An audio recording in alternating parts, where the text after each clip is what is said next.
War से वापस आने के बाद पैसा और पावर पाने के लिए हमारा मेन कैरेक्टर सिटी की इन्फ्लुएंशियल औरतों को मैनिपुलेट करता है। इन्हें इस तरीके से बर्बाद करके क्या वो बड़ा आदमी बन पाएगा, ये हम आज की हमारी मूवी बेलम में 2012 की एक रोमांटिक ड्रामा में देखेंगे। अगर आपको वीडियो अच्छा लगता है तो प्लीज़ इसे लाइक और कमेंट जरूर कर दीजिएगा। अब बिना किसी देरी के एक्सप्लेनेशन स्टार्ट करते हैं। मूवी स्टार्ट होती है और हम हमारे मेन कैरेक्टर जॉर्ज को देख सकते हैं। वो भी अभी जेल से वापस आया क्योंकि उसने रॉबरी की थी। अब सिटी में उसके पास बहुत ही कम पैसे हैं। वो भूखा था और बाहर से लोगों की पार्टी देख रहा था। वो एक्चुअल में रॉबर नहीं है, पहले सोल्जर हुआ करता था, पर पैसों की कमी की वजह से उसे वो काम करना पड़ा था। उसे बहुत ज़्यादा भूख लगी थी तो अच्छे कपड़े पहनकर वो पार्टी में घुस जाता है। पार्टी में उसने एक लड़की को देखा जिसका नाम था रेचल। रेचल को जॉर्ज पसंद आया था। वो जब उसके पीछे पीछे जा रहा था तभी उसे चार्ल्स दिख जाता है। चार्ल्स जॉर्ज का वॉर का फ्रेंड था।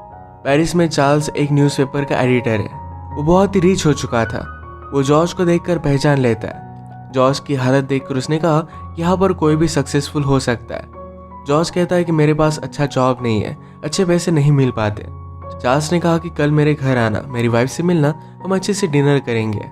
जॉर्ज के पास अच्छे कपड़ों के लिए भी पैसे नहीं थे तो चार्ल्स ने उसे पैसे दिए। इसके बाद वो फिर से रेचल से मिला और ये दोनों इंटीमेट हो जाते हैं। अगली शाम जॉर्ज डिनर के लिए आता है। वहाँ पर वो चार्ल्स की वाइफ मैडलिन से मिला। इनके यहाँ पर मैडलिन की और भी फ्रेंड्स आई थी, जिसमें एक का नाम था क्लोटिल्डा। क्लोटिल्डा का हस्बैंड हमेशा घर से दूर रहता है। और एक फ्रेंड थी जिसका नाम था वर्जिनी, न्यूज़पेपर के ओनर की वाइफ थी। डिनर के वक्त वर्जिनी ने कहा कि तुम डेजर्ट्स में थे, क्या वहाँ पर कुछ आवाज़ें आती है? मैंने सुना है कि वो बहुत ही रोमांटिक होती है। जॉर्ज ने कहा कि वो हवा की आवाज़ें होती है। मैं वहाँ पर अकेला था तो मुझे वो हॉरिफाइंग लगती थी। ये सुनकर क्लोटिल्डा कहती है कि वहाँ पर तो बहुत सारी ब्यूटीफुल सी लड़कियाँ होंगी। जॉर्ज ने कहा कि मुझे उनमें इंटरेस्ट नहीं था, मुझे हमेशा घर की याद आती रहती थी। इनमें वॉर की बातें स्टार्ट हो गई थी तो क्लोटिल्डा कहती कि सब्जेक्ट चेंज कर दो, उसे इसमें इंटरेस्ट नहीं है। जॉर्ज ने पूछा तुम्हें किस में इंटरेस्ट है? क्लोटिल्डा ने कहा कि मुझे बहुत सारी चीज़ों में इंटरेस्ट है, पर उसे मज़े करने अच्छे लगते हैं। यहाँ पर जॉर्ज के साथ फ्लर्ट कर रही थी। जॉर्ज के पास जॉब नहीं है, मैडलिन को पता था। उसे एक आइडिया आया कि अपने वॉर की स्टोरीज जॉर्ज लिख सकता है। ये अगर वो पेपर में दे तो उसे एक अच्छा जॉब मिल जाएगा। ये आइडिया पहले तो उसके हस्बैंड चार्ल्स को अच्छा नहीं लगता, पर मैडलिन जॉर्ज को अच्छा आर्टिकल लिखने में हेल्प करने वाली थी। अगले दिन जॉर्ज और मैडलिन ये दोनों मिलकर आर्टिकल लिख रहे थे। जॉर्ज को लगा कि शायद मैडलिन उसमें इंटरेस्टेड है, तो उसे देखकर वो हंसने लग गया। मैडलिन ने कहा कि हम दोनों के बीच में कभी भी कुछ भी नहीं होगा, क्या तुम ये बात समझ सकते हो? जॉर्ज ने कहा कि मैं समझ सकता हूँ। मैडलिन कहती है तो फिर हम दोनों अच्छे फ्रेंड बन सकते हैं। मैडलिन ने जॉर्ज को सजेस्ट किया कि अगर वो किसी टाइप की रिलेशनशिप चाहता है तो क्लोटिल्डा के पास जाए। वो अकेली है क्योंकि उसका हस्बैंड दूर रहता है। उसने उसे ये भी एडवाइस किया कि उसे पावरफुल लोगों का सर्कल बनाना चाहिए, इससे वो बहुत आगे जाएगा। जॉर्ज ने जाते वक्त मैडलिन को किसी और आदमी के साथ देखा जिसका नाम था वोट्रैक। वो फिर अपना आर्टिकल लेकर न्यूज़पेपर में जाता है। वर्जिनी का हस्बैंड जिसका नाम था मॉन्सियर न्यूज़पेपर का हेड था। इसने जॉर्ज का आर्टिकल पढ़ा और उसे हायर कर लेता है। अब जॉर्ज बहुत ही खुश था। वो फिर क्लोटिल्डा के पास आया। क्लोटिल्डा की एक छोटी सी बेटी थी जिससे वो बात करने लगता है। उसे भी जॉर्ज बहुत पसंद आया था। ये दोनों खेलने लग गए तो क्लोटिल्डा को बहुत अच्छा लगता है, वो भी इनके साथ खेलने लग गई थी।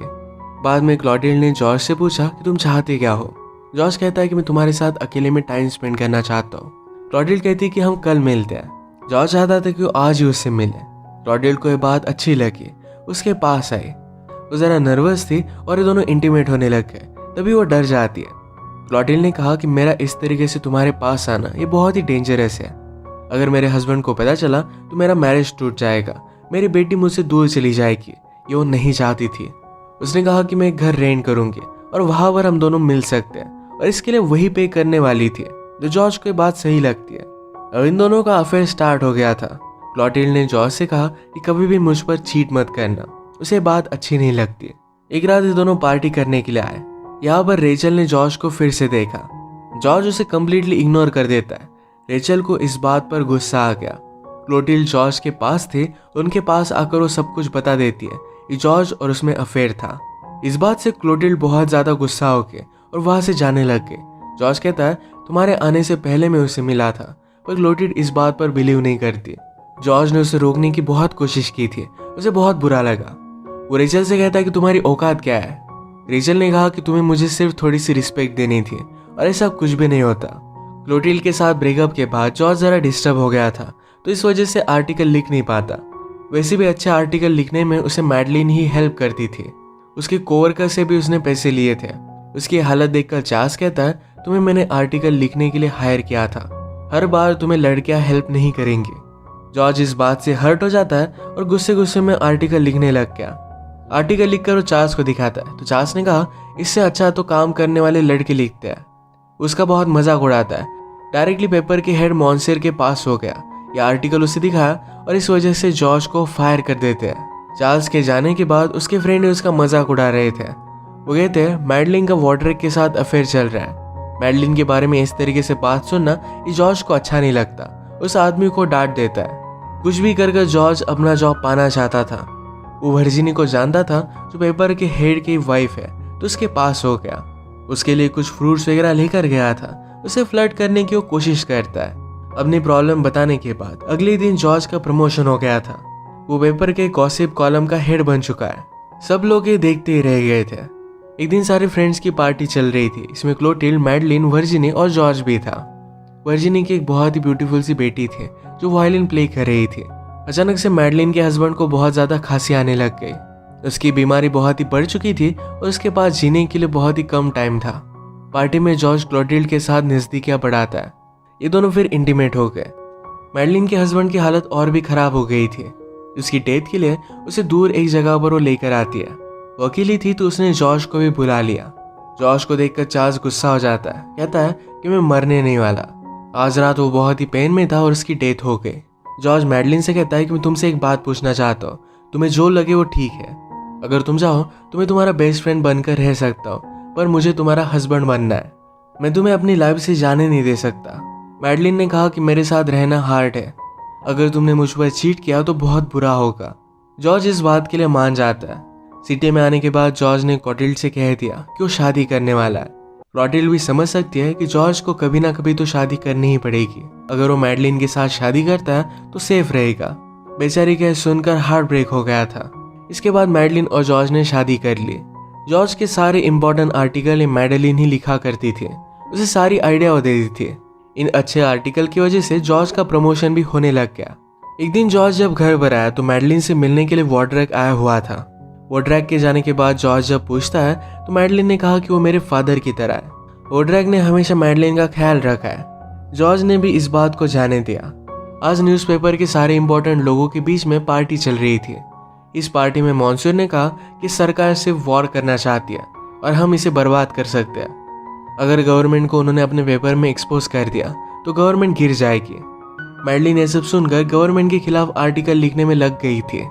जॉर्ज एक दिन उसके पास आने की कोशिश करता है पर मैडलिन उसे रिस्पॉन्स नहीं देती क्योंकि आज वॉड्रेक आने वाला था। इस बात से जॉर्ज अपसेट हो गया। उसने उसे कन्फ्रंट किया।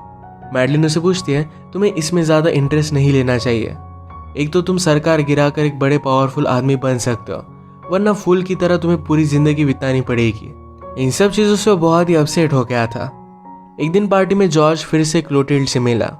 दोनों ने एक दूसरे को मिस किया था और फिर से अफेयर अपना स्टार्ट कर देते हैं। पार्टी से दूर जाकर न्यूज़पेपर एड और एक आदमी की मीटिंग चल रही थी। यहाँ पर जॉर्ज भी पहुंच गया।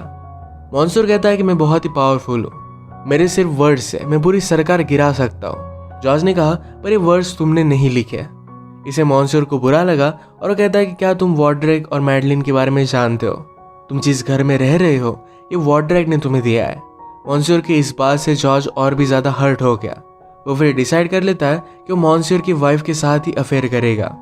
उसने वर्जिनी को चर्च में फॉलो किया। वो उसे मिलकर कहता है, मुझे पता नहीं कि मैं यहाँ पर क्यों आया हूँ, पर मुझे तुम्हारे साथ रहना था। वो बेचारी डर के उसने पहले कभी भी अफेयर नहीं किया। उसे मना करती है तो जॉर्ज अपनी गाड़ी में बैठ गया। बाद में वर्जिनी अपना माइंड चेंज कर लेती है उसके पास आके। ये दोनों इंटीमेट हो गए और इनका अफेयर स्टार्ट हो गया था। एक दिन डिनर टेबल पर हम क्लोटिल्डा, मैडलिन और वर्जिनी को साथ में देख सकते हैं। जॉर्ज इन तीनों को देखकर स्माइल कर रहा था। स्लोली वर्जिनी पूरी तरीके से जॉर्ज के प्यार में पड़ गई थी। एक दिन अचानक से वॉड्रेक की डेथ हो जाती है। वॉड्रेक के लॉयर ने मैडलिन और जॉर्ज को बुला लिया। वो उनसे कहता है कि वॉड्रेक ने अपने 1.2 मिलियन ये मैडलिन के नाम पर कर दिया है। ये बात जरा अजीब है क्योंकि लोग मैडलिन और वॉड्रेक के बीच में क्या रिलेशनशिप थी इसके बारे में सवाल पूछ सकते हैं। जॉर्ज को भी इसका बुरा लगा था। वो कहता है कि मैं ये पैसे कैसे एक्सेप्ट कर सकता हूँ, और वो लालची है, तो कहता है कि हमें एक्सेप्ट कर लेने चाहिए।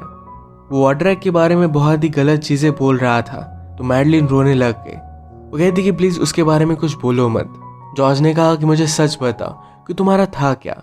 मैडलिन ने कहा कि मैं उससे प्यार करती थी, उसने हमेशा उसे सपोर्ट किया था। जॉर्ज आज ज़रा अपसेट था, तो वर्जिनी से नहीं मिलना चाहता था और उसे कहती है मेरे पास एक बात है जो तुम्हारे लिए बहुत ही इंपॉर्टेंट हो सकती है। उसने कहा कि हमारी न्यू गवर्नमेंट वॉर पर जाने वाली है। ये एक ही चीज़ थी जो लोग चाहते थे कि गवर्नमेंट ना करे। प्रीवियस गवर्नमेंट वॉर पर जाने वाली थी, उसी वजह से वो गिर गई थी। वर्जिनी ने कहा कि मेरे हस्बैंड और इस गवर्नमेंट ने मिलकर ये सब प्लान किया था, इससे मेरे हस्बैंड को $70 मिलियन का फायदा होगा। जॉर्ज इस बात से गुस्सा हो जाता है कि उसे फंसाया क्या है। वो गुस्से में वर्जिनी को घर से बाहर निकाल देता है, कहता है कि मुझे तुमसे घिन आती है। वो जब घर पर आया तो मैडलिन, मॉन्सियर और उनका एक फ्रेंड ये तीनों मिलकर सेलिब्रेट कर रहे थे। मैडलिन को भी इस सारे प्लान के बारे में पता था। जॉर्ज बहुत ज़्यादा गुस्सा था, उसे भी थोड़ी सी अपॉर्चुनिटी देने वाले थे पर उसे सारे पैसे चाहिए थे। वो गुस्से में एक गिलास मॉन्सियर को मार कर फेंकता है। मॉन्सियर वहाँ से चला गया।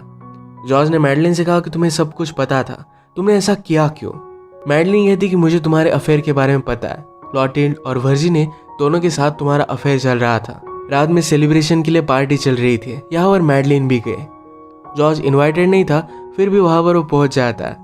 अब मैडलिन को हम मॉन्सियर के पार्टनर के साथ देख सकते हैं। पार्टी में क्लोटिल्ड ने जॉर्ज को संभाल लिया। जॉर्ज कहता है तुम्हें इतना हर्ट करता हूँ, फिर भी तुम मेरे पास क्यों आ जाती हो। क्लोटिल्ड ने कहा कि मैं हमेशा तुम्हारे पास ही रहूंगी, हमेशा अनएक्सपेक्टेड मोमेंट में उसके साथ ही रहती है। जॉर्ज ने अब रियलाइज किया था कि उसे क्लोटिल्ड के साथ ही रहना चाहिए। क्लोटिल्ड ने कहा कि जब तुम कुछ भी नहीं थे फिर भी मैं तुमसे प्यार करती थी और आज भी करती हूँ। ये दोनों फिर पार्टी में एक साथ वापस आए। मॉन्सियर अपनी बेटी सुजैन को नीचे लेकर आता है। हर कोई आदमी सुजैन के साथ टाइम स्पेंड करना चाहता था। मॉन्सियर के आधे पैसे तो सुजैन को ही मिलेंगे, तो उसका हस्बैंड बनना ये बहुत ही प्रॉफिटेबल होगा। इसके बारे में क्लोटिल्ड ने जॉर्ज को बताया। जॉर्ज ने डिसाइड कर लिया कि उसके साथ जो भी हुआ इस सब का बदला लेगा। एक दिन मैडलिन जब किसी और के साथ थी तो जॉर्ज पुलिस को लेकर आता है। मैडलिन के ऊपर एडल्टरी का चार्ज लगा। अब डिवोर्स में जॉर्ज को कोई भी प्रॉब्लम नहीं आएगा और मैडलिन के आधे पैसे भी उसके हो जाएंगे। अब बदला बाकी था तो मॉन्सियर से, तो उसके डॉटर से मिलता है। सुजैन को एक होटल में वो लेकर आया और सब लोगों ने उन्हें एक साथ देखा था। उसे हाथ भी नहीं लगाता और सो जाने के लिए कह देता है। अब सब लोगों को लगने लग गया था कि जॉर्ज और सुजैन के बीच में अफेयर है। मॉन्सियर ने डिसाइड किया कि सुजैन और जॉर्ज को शादी कर देगा। वैसे भी जॉर्ज अब पावरफुल बन ही चुका था, उसके डॉटर के लिए सही रहेगा। वर्जिनी को जब इसके बारे में पता चला तो बहुत ज़्यादा डिस्टर्ब हो गई, कहती कि ऐसा कभी भी हो नहीं सकता। मॉन्सियर ने कहा कि यही चीज़ होगी, ये सब कुछ तुम्हारी वजह से ही हुआ है। अगर तुम जॉर्ज के प्यार में नहीं होती तो सुजैन भी उसके प्यार में नहीं पड़ती। जॉर्ज के मैरिज के बारे में क्लोटिल्ड को जब पता चला तो बहुत ज़्यादा हर्ट हो गई थी। उसे कहती कि तुम बार बार ऐसा कर कैसे सकते हो। जॉर्ज ने कहा कि कभी तुमने गरीबी देखी नहीं, मैं फिर से गरीब नहीं रहना चाहता। मेरे फादर पूरे वीक मेहनत करते थे, फिर भी उनके पास पैसे नहीं होते थे। उन्होंने हमेशा गॉड को प्रे किया था कि मुझे अगली लाइफ बहुत अच्छी देना। पर जॉर्ज बिलीव करता है कि कोई भी नेक्स्ट लाइफ होती नहीं, एक ही लाइफ है और इसी लाइफ को एंजॉय करना चाहता था। वो पैसे और पावर पाने के लिए कुछ भी कर सकता था, तो इस वजह से क्लोटिल्ड को छोड़कर सुजैन के साथ वो शादी कर लेता है। इसी एक हार्श रियलिटी के साथ ये मूवी एंड हो जाती है। सोसाइटी में इस तरीके के बहुत सारे लोग हम देख सकते हैं और इसी पर एक कमेंट्री थी। अगर आपको एक्सप्लेनेशन अच्छा लगा तो प्लीज़ इसे लाइक और कमेंट जरूर कर दीजिएगा। मैं बहुत सारी मूवीज़ लेकर आता रहता हूँ, तो प्लीज़ चैनल को सब्सक्राइब कर दीजिए और बेल नोटिफिकेशन आइकन दबाना मत भूलिएगा। हम फिर से मिलेंगे और एक नई मूवी के साथ। तब तक के लिए थैंक यू और आप अपने आप का ख्याल रखिए।